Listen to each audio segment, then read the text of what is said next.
Welcome to another episode of the Quip Corner's Book Corner. My guest today has been here before. You'll see her bio right after this. See you in the book corner.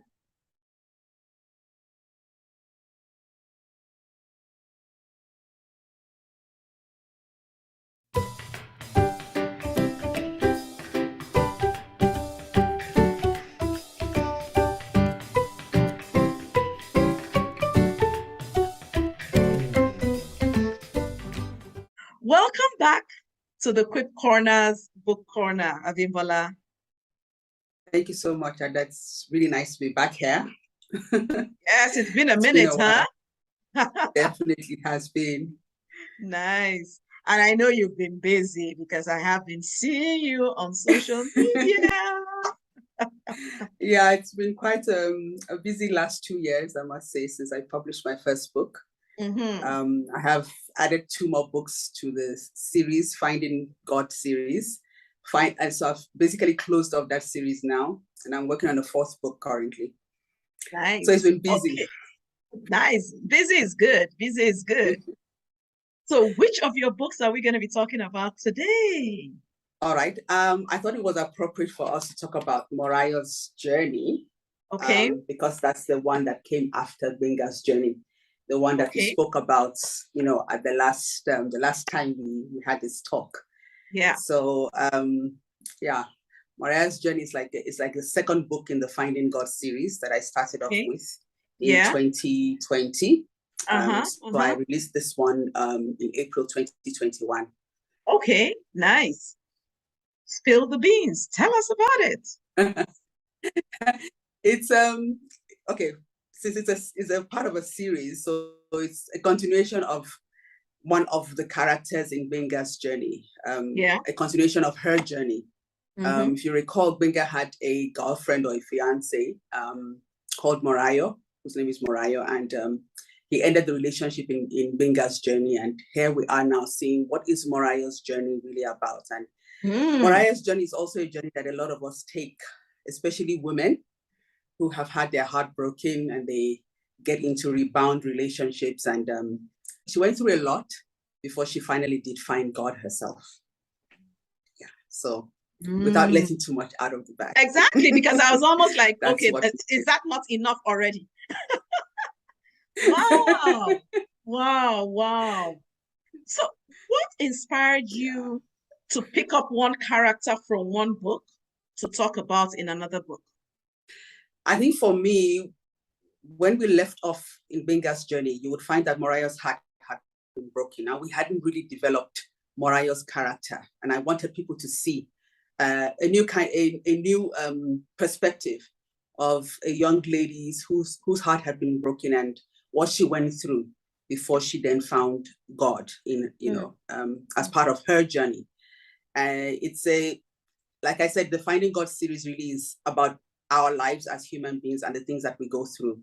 And for me, I felt, developing Morayo's character was very important because it speaks to a lot of things that young women go through. And if you read it, you would understand. Yes, but, please, we don't need you telling too much. But yes, you wanted to say, but she's what? But she's someone every single person can relate with, because at some point or the other in our lives, we have gone through heartbreak. Maybe not all ladies, but a majority of ladies. And here we are able to then relate with her and see how did she find God and get out of that, where that place where she found herself in after she got her heart broken. Nice.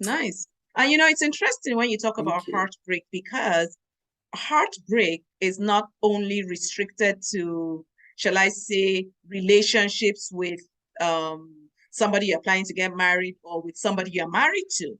It could be in different other spheres of life, So what's something, well, before I ask you what you want us to take away from the book, why don't you read something from the book to us, please? Definitely. With pleasure.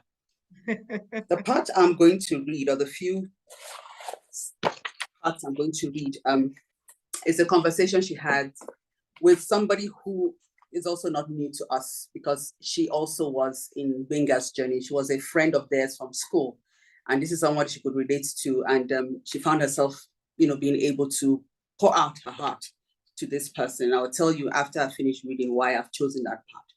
Okay. Morayo's mind went back to that day in the restaurant with Benga when he told her that he had not been serious with his walk with God, and how he had not really given his heart to God wholly and completely. He had said it was like having one foot in God's kingdom and one foot still in the world. Mm.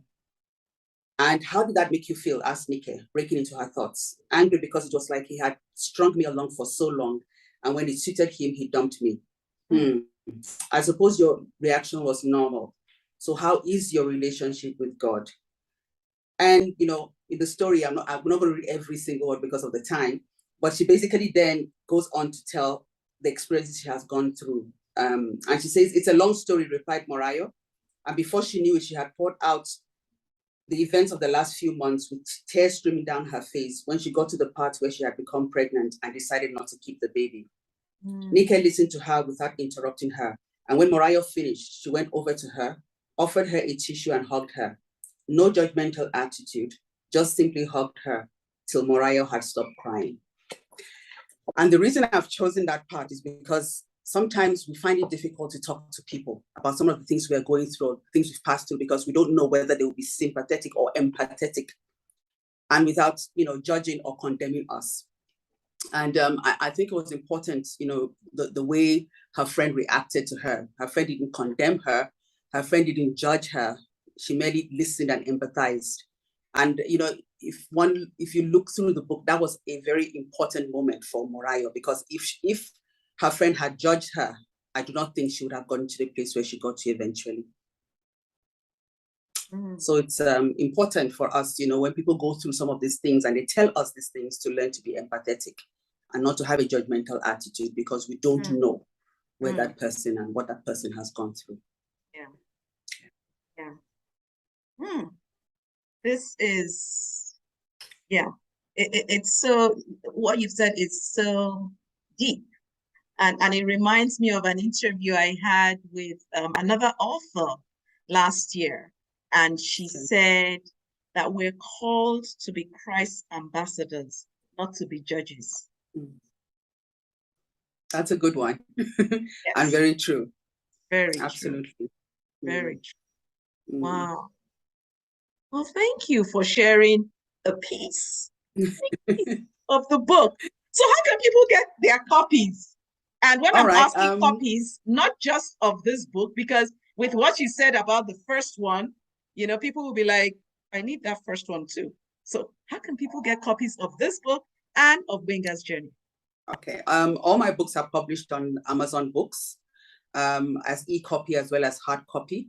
And then you can also get them as e-copy on Noble and Barnes, or Barnes and Noble, sorry, on Apple Books, as well as Okada Books, and also Kobo Books. So those in Nigeria can easily get them from Okada Books as well. Nice. Okay. So, thank you. We'll put all that information below so people know how to get copies of your book. Thank you. Thank you so much. And we'll need to do this again, because if you have one more and one in the way, yeah, definitely. We need to do this again. But I'm going to keep you pretty busy.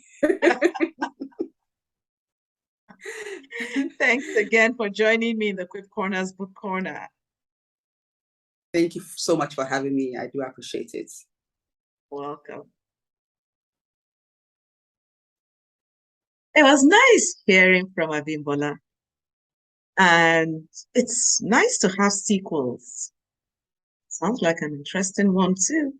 So, you know how to get your copies. The information is below this video. See you in another episode of the Quip Corner. Bye now.